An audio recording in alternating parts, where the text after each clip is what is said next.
नमस्कार दोस्तों, स्वागत है आप सभी का। इस लेक्चर में मैं आपको धातु कार्बोनिल में आबंधन के बारे में पढ़ाऊंगा। आबंधन जो वर्ड है, एनसीईआरटी इसको आबंधन लिखती है और आरबीएससी जैसे बुक में इसको बंध भी लिखा हुआ है। तो आपको कंफ्यूज नहीं होना है, आबंधन कहें या बंध कहें एक ही चीज है। सबसे पहले हम बात कर रहे हैं धातु कार्बोनिल क्या होते हैं। तो देखो, वर्ड में पहले धातु है और फिर है कार्बोनिल। धातु कार्बोनिल धातु व कार्बोनिल से मिलकर बने यौगिक होते हैं। यह एक संकुल यौगिक का ही टाइप है। धातु कार्बोनिल कार्बधात्विक यौगिक होते हैं और ये अधिकांशतः संक्रमण धातुओं से मिलकर बने होते हैं और इनमें केवल कार्बोनिल ही लिगेंड होता है। एक ही प्रकार का लिगेंड होने के कारण इनको हम होमोलेप्टिक संकुल भी कहते हैं। तो सबसे पहले मैं इसी की बात कर रहा हूं, धातु कार्बोनिल। तो धातु कार्बोनिल क्या होते हैं? धातु व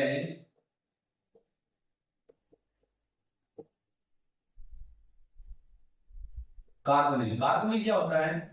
कार्बन मोनोऑक्साइड जो एक लिगेंड है। यहां पर हम इसको कार्बोनिल बोलेंगे। धातु व कार्बोनिल से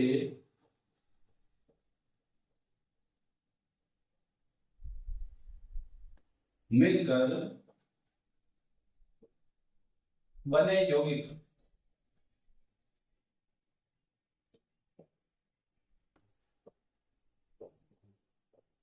मेटल कार्बोनिल धातु कार्बोनिल कहलाते हैं।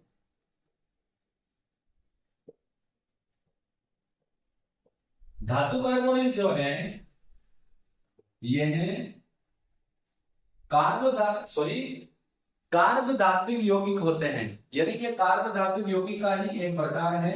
यह कार्बधात्विक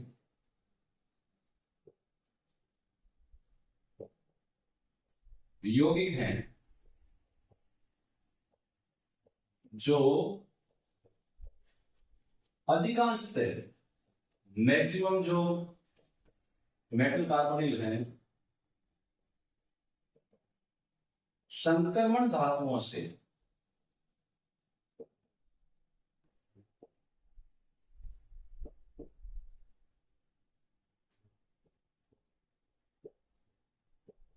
बनते हैं। इनमें एक ही प्रकार का लिगेंड होता है, वो कौन होता है? कार्बोनिल। इनमें केवल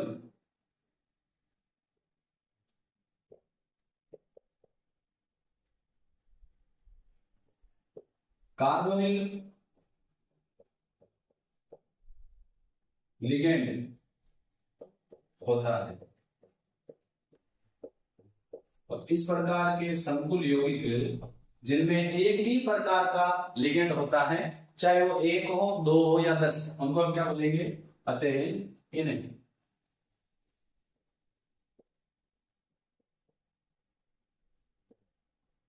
होमोलेप्टिक संकुल कहते हैं।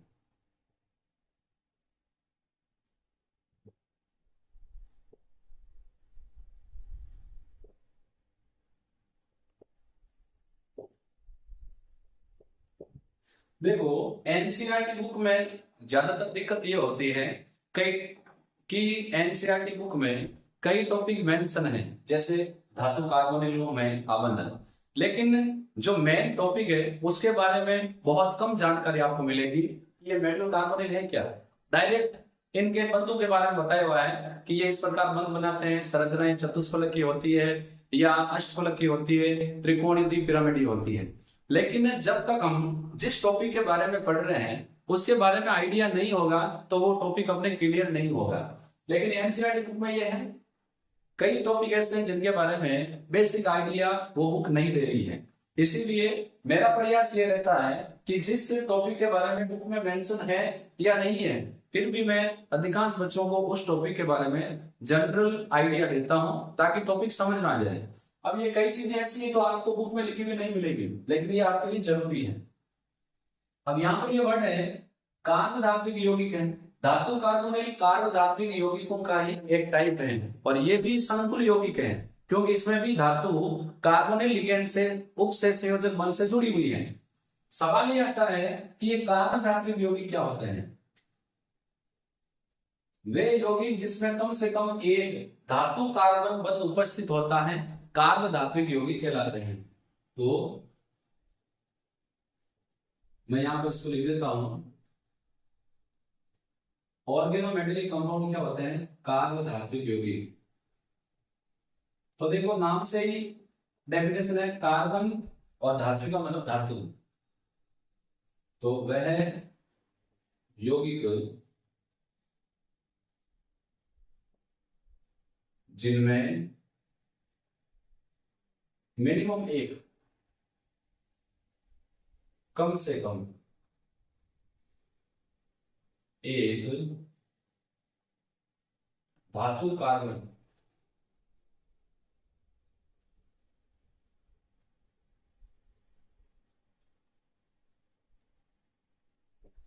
इसको यहां से हटा देते हैं, कम से कम एक धातु कार्बन यानी मेटल कार्बन बंध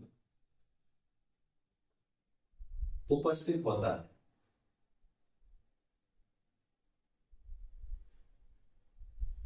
उसको हम क्या बोलेंगे?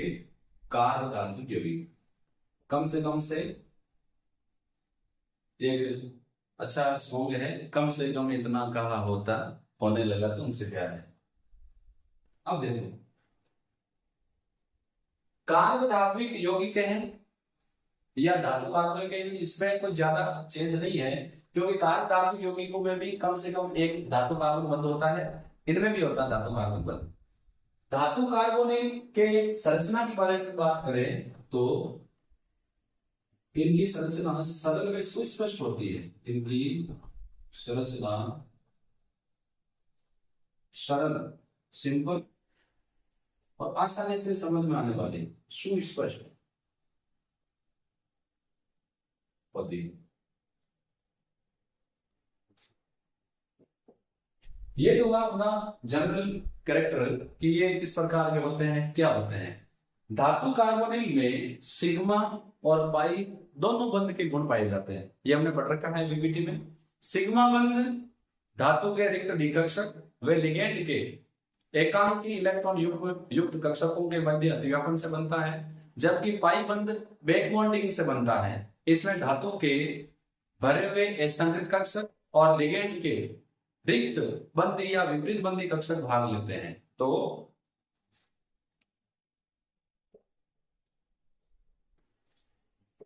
क्योंकि अपना टॉपिक यही है बॉन्डिंग इन मेटल कार्बोनिल, तो धातु कार्बोनिल में सिग्मा व पाई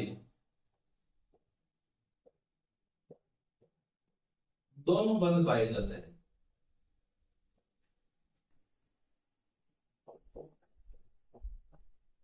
अब ये दोनों बंध कैसे बनेंगे? तो सिग्मा बंध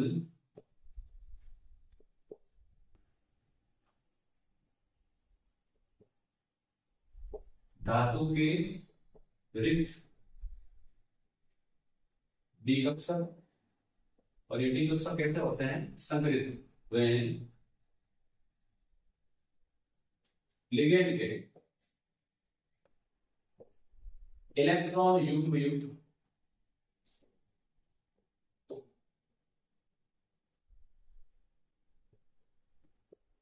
कक्षकों के मध्य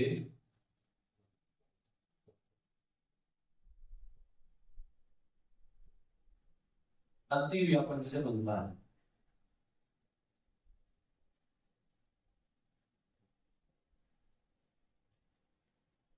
हमें पता है धातु को इलेक्ट्रॉन युग्म चाहिए तो उसके पास रिक्त कक्षक होने चाहिए, और लिगेंड के पास देने के लिए इलेक्ट्रॉन युग्म होने चाहिए।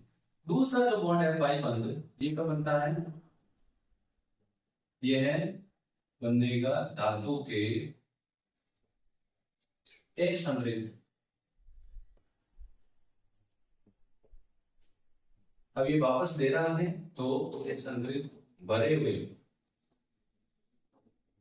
डी कक्षक, क्योंकि बैकबॉन्डिंग हो रहा है। जब लिगेंड धातु को लोन पेयर इलेक्ट्रॉन देती है तो धातु पर इलेक्ट्रॉन घनत्व बढ़ने के कारण ऋणावेश आ जाता है। ऋणावेश को संतुलित करने के लिए बैकबॉन्डिंग होती है। अब धातु पुनः इलेक्ट्रॉन युग्म लिगेंड को देगा, परिणाम स्वरूप पाई बंध बनेगा और पाई बंध के कारण ऋणावेश धातु और लिगेंड पर बराबर वितरित हो जाएगा। तो ये बनेगा धातु के एस संग्रहित भरे हुए डी कक्षक लिगेंड के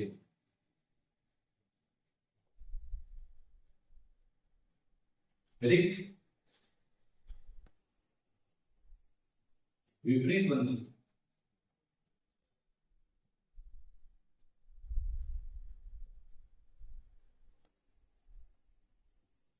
कक्षकों के मध्य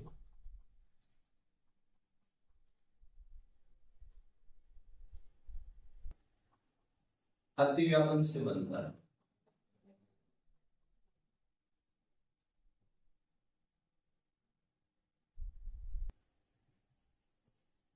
तो इन शॉर्ट कहूं तो सिग्मा बंध तब बनेगा जब लिगेंड धातु को इलेक्ट्रॉन युग्म देगा, पाई बंध तब बनेगा जब धातु लिगेंड को इलेक्ट्रॉन युग्म देगा। इसको हम डायग्राम से समझ सकते हैं। देखो सपोज करो ये अपना मेटल है और ये अपना कार्बन है। जैसे तो ये मेटल का रिक्त कक्षक और ये लिगेंड का भरा हुआ कक्षक, भरे हुए कक्षक में इसको, ठीक है। अब धातु के भरे हुए डी कक्षक उनको बना देते हैं। तो इसको मैं ऐसे बना देता हूं।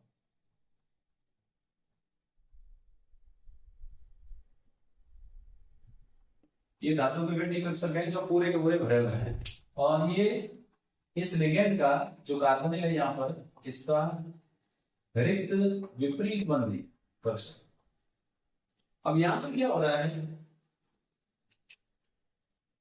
ये लिगेंड इसको धातु को लोन पेयर इलेक्ट्रॉन दे रही है और यहां पर धातु लिगेंड को दे रही है कुछ ऐसे।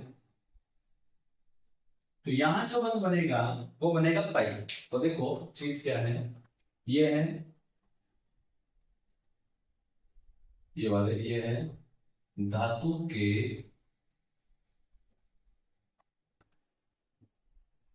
भरे हुए डी कक्षक और ये है लिगेंड के रिक्त एंटी बॉन्डिंग विपरीत बंधी कक्षक। तो यहां पर धातु लिगेंड को इलेक्ट्रॉन युग्म दे रही है, परिणाम स्वरूप यहां बनेगा पाई बंध। और यहां आप देखो तो लिगेंड धातु को इलेक्ट्रॉन युग्म दे रही है, तो यहां क्या बनेगा सिग्मा बंध। तो ये जो ओवरलैपिंग है ये वाली, इससे बनेगा सिग्मा बंध और ये जो ओवरलैपिंग है इससे कौन सा बनेगा। तो धातु कार्बोनिल में सिग्मा में पाई दोनों बंधों के गुण पाए जाते हैं, इसीलिए धातु कार्बन बंध एक प्रबल बंध होता है। तो इसको लिख देता हूं, अतः धातु कार्बन बंध एक प्रबल स्ट्रॉन्ग बॉन्ड होता है, बंध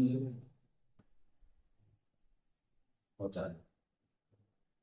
ये तो हमने इनके बॉन्डिंग की बात की। अब हम ले रहे हैं इनके एग्जाम्पल। धातु कार्बोनिल यौगिक दो प्रकार के होते हैं।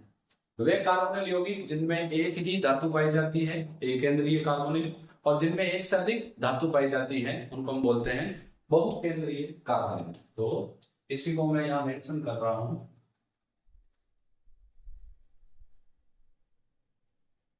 कार्बोनिल यौगिक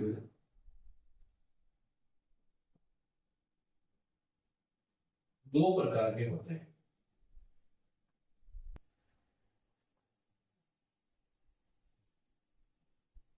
इसमें फर्स्ट हम ले रहे हैं एक केंद्रीय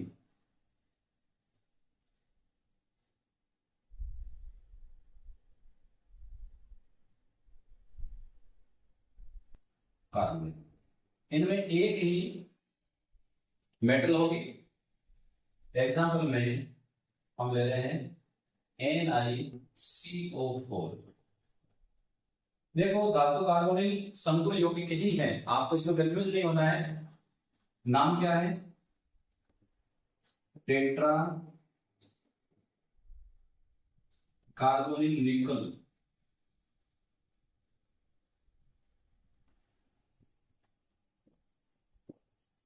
जीरो। यहां पर निकल जो है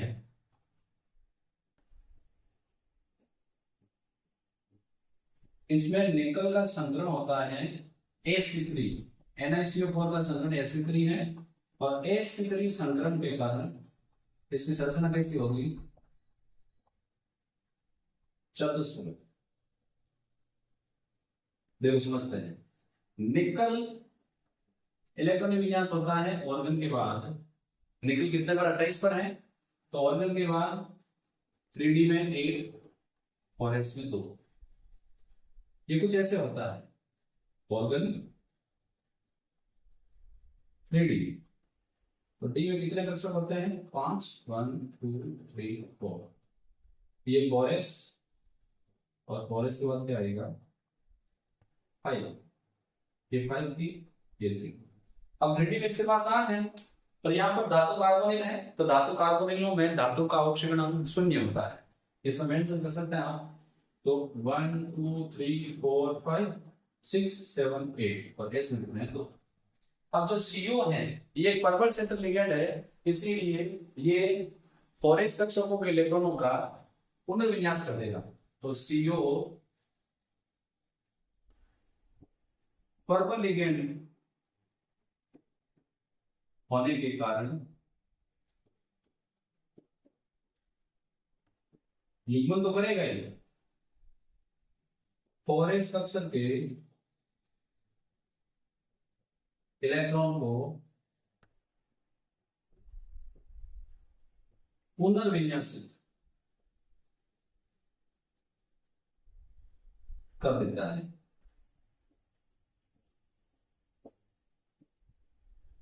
अब जब ये रीअरेंजमेंट करेगा तो निकल क्या हो जाएगा? देखो निकल हो जाएगा ऑर्गन के बाद 3D,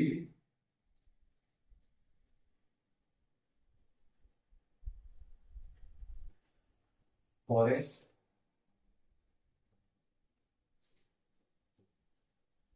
तो ये इलेक्ट्रॉन 4s वाले 3D में आ जाएंगे और युग्मित हो जाएंगे। अब हो जाएंगे 1 2 3 4 5 6 7 8 9 10। 8 थे, 2 आगे, ये भी कपल हो गए, ये भी कपल हो गए। अब बचा हुआ s और बचे हुए 3 p मिलकर संरचना दर्शाएंगे sp3। हमें 4 कार्बोनेट चाहिए, 4 कार्बोनेट के लिए जगह है। एक तो यहाँ, दूसरा कार्बोनेट यहाँ, तीसरा यहाँ और चौथा यहाँ। संकलन होगा sp3। संरचना होगी चतुष्फलकीय। तो कैसा होगा? निकल सेंटर में 4 कार्बोनिल लिगेंड 109 डिग्री अटैचमेंट के एंगल पर चतुष्फलक की संरचना में जुड़े हैं, कुछ इस प्रकार। और जब हम इनको मिलाएंगे, मैं बार बार यही कहता हूं कि जो डॉट लाइन है ये बंद नहीं है। ये लाइन हम इसलिए खींचते हैं ताकि अपने समझ में आ जाएगी संरचना किस प्रकार की दिखती है। कई बच्चे इसको जल्दबाजी में सीधी लाइन खींच देते हैं, वो गलत है, वो मोड को बताएगा। तो ये अपने जो टेट्रा कार्बोनिल निकल 0 है, इसमें संकरण sp3 होता है और संरचना कैसी होती है? चतुष्फलकीय। कुछ इस प्रकार के और एग्जाम्पल लेते हैं, वो डिस्कस करेंगे।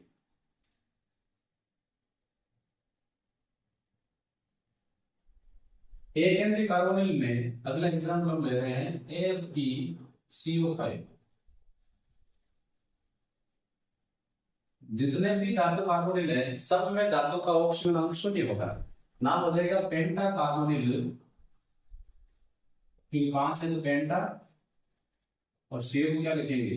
कार्बोनिल। तो पेंटा कार्बोनिल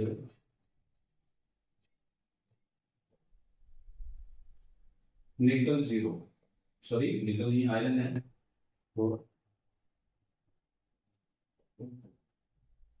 पेंटा कार्बोनिल आयरन 0।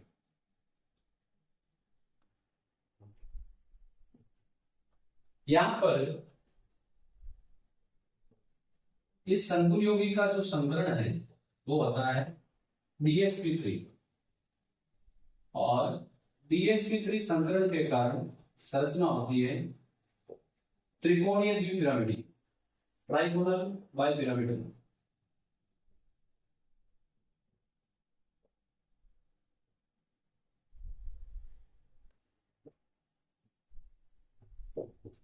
देखो कैसे पता चलेगा?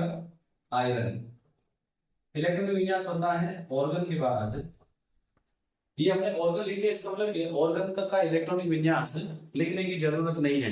1s2 2s2 2p6 3s2 3p6 ये लिखने की जरूरत नहीं है। आयरन से विष्ट होता है, इसके डी में होते हैं 6 और बोरेस में होते हैं 2। कुछ ऐसे ऑर्गन के बाद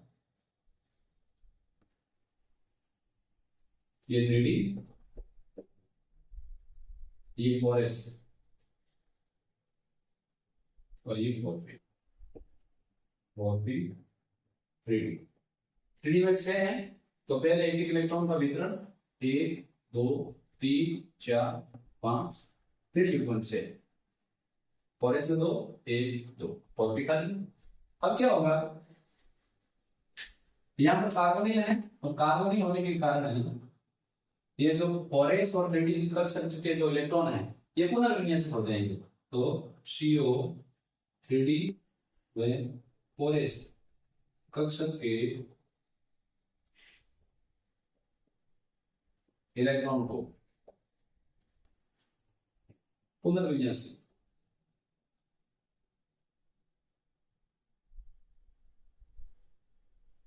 कर देता है। तो डी में 6 है, एस में है 2, 6 और 2 8, ये एस वाले इलेक्ट्रॉन भी डी में आ जाएंगे, और क्योंकि CO एक पर्पल सेट लिगेंड है इसीलिए इनका युग्मन कर देगा। तो युग्मन करेगा क्या होगा? देखो Fe बराबर 1 2 3 4 3d 4s 4b 4s 3d। या मेंशन करना चाहो तो कर सकते हो ऑर्गन के बाद। तो 3D में 6 और 2 8, तो ये 1 2 3 4 5 6 7 8 बोरेस वाले 3D में आ जाएंगे और युग्मित हो जाएंगे। अब बच्चा अंदर वाला एक D, फिर एक S और 3 B हो जाएगा DsP3 कक्षक 4 है कुल। यहाँ हमें सॉरी 5 है, 5 कार्बोनिल के लिए जगह चाहिए, तो एक D में एक S में और 3 कहाँ मिलेगी? P में। संकरण हो जाएगा DsP3 और संरचना कैसे हो जाएगी? त्रिकोणीय द्विपिरामिडीय। कैसे संरचना होगी? देखो ये Fe, इससे जुड़ा पहला कार्बोनिल, दूसरा तीसरा चौथा पांचवा, ये पहला कार्बोनिल, ये दूसरा, ये तीसरा, ये चौथा, ये पांचवा। अब देखो इसको ऐसे लग रहा है जैसे उल्टा लिखा हुआ है, तो सर इसने CO लिखा है, इसको CO लिखा है। उल्टा नहीं है, कार्बन ही इससे जुड़ा हुआ होता है, इसलिए हम कार्बन को पहले लिखेंगे और ऑक्सीजन को बाद में। यहाँ तो सीधा सा लिख रहे हैं CO, अब इसको आगे से लिखोगे CO, तो ऑक्सीजन चला जाएगा आगे, यानी ऑक्सीजन जुड़ा हुआ है, लेकिन ऑक्सीजन नहीं जुड़ा हुआ है। कौन जुड़ा हुआ है? कार्बन। अब जब इनको मिलाएंगे कि किस प्रकार की स्ट्रक्चर बन रही है, तो हम देखेंगे कि यहाँ त्रिकोणीय द्विपिरामिडीय संरचना बन रही है। ये होगी FeCO5 की स्ट्रक्चर। अगला हम ले रहे हैं CrCO6, 6 है, तो 6 के लिए हेक्सा। CO उदासीन लिगेंड है कार्बोनिल, और Cr को क्या लिखते हैं? क्रोमियम। Hexa carbonyl chromium.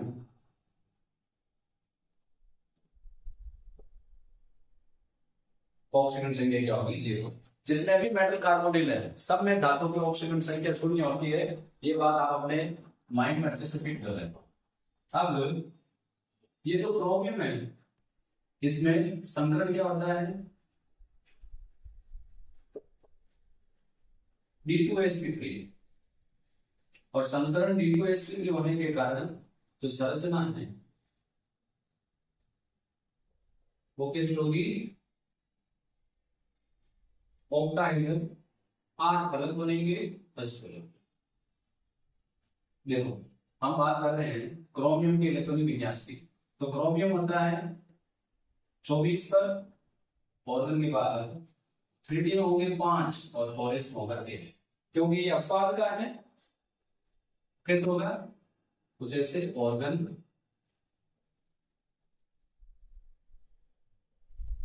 देखो यूनिटी में हमने सीखा है कि जब तक हम इलेक्ट्रॉनिक विन्यास ये कोष्टक वाला नहीं लिखेंगे तब तक हम संकरण और एलिमेंट इलेक्ट्रॉनों की संख्या ज्ञात नहीं कर सकते। यदि आपको एलिमेंट इलेक्ट्रॉनों की संख्या संकरण ज्ञात करना है तब आपको इलेक्ट्रॉनिक विन्यास ये ब्रैकेट वाला ही लिखना पड़ेगा। तो ये 3D, ये 4s और 4s के बाद क्या आता है 4p। ये अपवाद वाला है, डी में एक एक्स्ट्रा होता है। तो देखो 1 2 3 4 5 और इसमें 1। अब क्या होगा, कोबाल्ट सॉरी कार्बोनिल एक प्रबल क्षेत्र लिगेंड है, तो 4s कक्षा के इलेक्ट्रॉनों को 3D में पुनर्विन्यासित करेगा, सॉरी 4s कक्षा के इलेक्ट्रॉन को 3D में पुनर्विन्यासित करेगा, और ये जो कुल 5 और 1 6 इलेक्ट्रॉन हैं ये क्या करेंगे, कपल बनाएंगे, युग्मित हो जाएंगे। तो CO इलेक्ट्रॉन को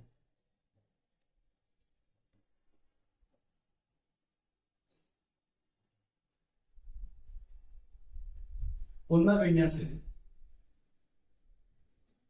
कर देता है। तो जब ये पुनर्विन्यासित करेगा तो क्रोमियम क्या होगा, क्रोमियम बराबर ऑर्गन के बाद पहला आएगा 3D, ये 3D, 3D के बाद आएगा 4s, ये 4s, और 4s के बाद आएगा 4p। तो जो 6 इलेक्ट्रॉन है 5 D वाले और 1 s वाला, ये युग्म बना लेंगे, 3 जोड़े हो जाएंगे। अब अंदर के 2 D, बाहर का 1 s और बाहर के 3 p मिलकर संकरण बनाएंगे D2sp3। हमें 6 कार्बोनिल के लिए जगह चाहिए, तो एक कार्बोनिल नॉन पेयर इलेक्ट्रॉन यहाँ देगा, दूसरा यहाँ नॉन पेयर देगा, तीसरा यहाँ, चौथा इसमें, पांचवा इसमें, छठा इसमें, सारे कार्बोनिल अपना नॉन पेयर इलेक्ट्रॉन देंगे और संकरण हो जाएगा D2sp3। संरचना कैसे होगी देखो, Cr पहला कार्बोनिल, दूसरा, तीसरा, चौथा, पांचवा, छठा। कार्बन और ऑक्सीजन दोनों बराबर लिखने हैं, एक कार्बन बड़ा और ऑक्सीजन छोटा हो गया तो कार्बोनिल नहीं रहेगा, वो क्या बन जाएगा, कोबाल्ट। तो इनमें भी आप लोग चाहें ऐसे कर सकते हैं, क्योंकि ये एक बंद है जिसमें कार्बोनिल लिगेंड के रूप में धातु को लॉन्ग पे इलेक्ट्रॉन देगा। इनको मिला दो आपस में, मिलाने से हमें मिल जाएगी 8 अलग वाली संरचना, नाम हो जाएगा कुछ इस प्रकार। तो ये थे एक केंद्रीय, अब बात कर रहे हैं बहुकेंद्रीय।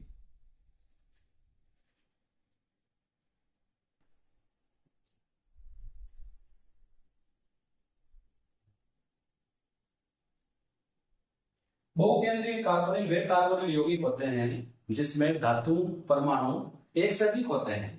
अब इसमें अपने एग्जाम्पल है NN2CO10, 10 कार्बोनिल है तो डेका कार्बोनिल,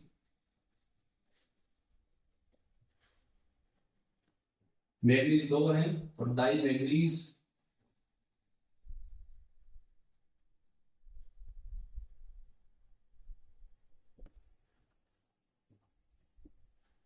ऑक्सीजन संख्या क्या होगी धातु की 0। तो डेका कार्बोनिल डाई मैग्नीज 0 में यहाँ पर 2 किलोमीटर संरचना परस्पर धातु धातु बंध मैग्नीज मैग्नीज बंध से जुड़ी होती है। संरचना कैसी होगी देखो, ये पहला मैग्नीज और ये दूसरा मैग्नीज, पहला कार्बोनिल दूसरा तीसरा, पहला दूसरा तीसरा, चौथा पांचवा, चौथा पांचवा,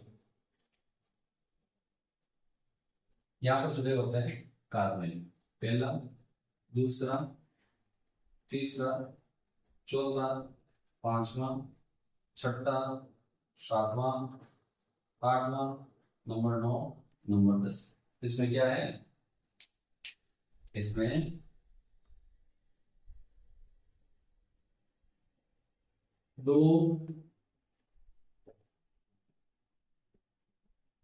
किधर बनी है संरचना,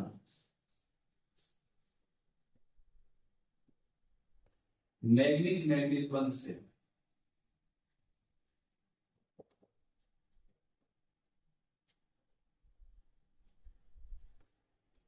बॉन्डेड होती है, जुड़ी होती है। लास्ट मेटल कार्बोनिल हम ले लेते हैं और वो है CO2 COL। यहां पर 8 कार्बोनिल है तो ऑक्टा कार्बोनिल डाइकोबाल्ट।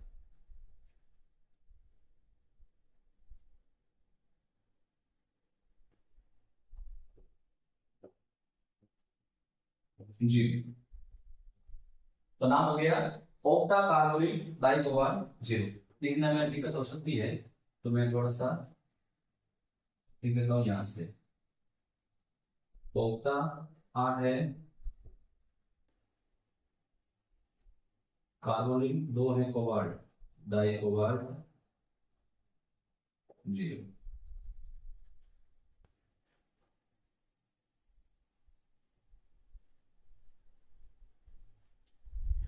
इसकी संरचना क्या होगी, इसमें दो कोबाल्टों के मध्य दो कार्बोनिल लिगेंड ब्रिज लिगेंड के रूप में रहेंगे। तो संरचना कैसे होगी, देखो ये पहला कोबाल्ट, ये दूसरा कोबाल्ट, इनके बीच में बॉन्ड होगा, इससे जुड़ेगी पहली दूसरी तीसरी, पहली दूसरी तीसरी, और दो कार्बोनिल रहेंगे यहां पर सेट बनकर। तो ये पहला कार्बोनिल, दूसरा कार्बोनिल, तीसरा, चौथा, पांचवा, छठा। हर एक कोबाल्ट से 3-3 कार्बोनिल लिगेंड जुड़े हुए हैं और यहाँ पर दो कार्बोनिल जो है वो सेतुबंध के रूप में है कुछ ऐसे। तो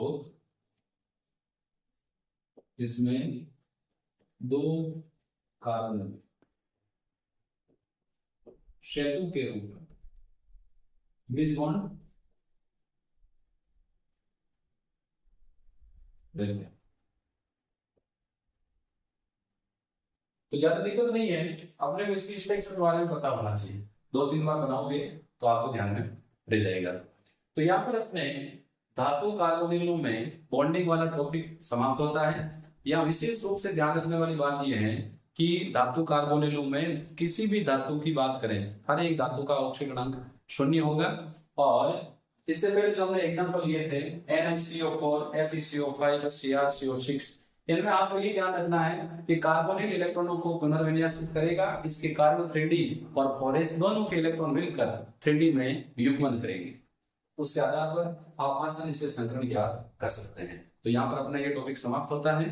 हम फिर मिलेंगे नेक्स्ट वीडियो में। धन्यवाद।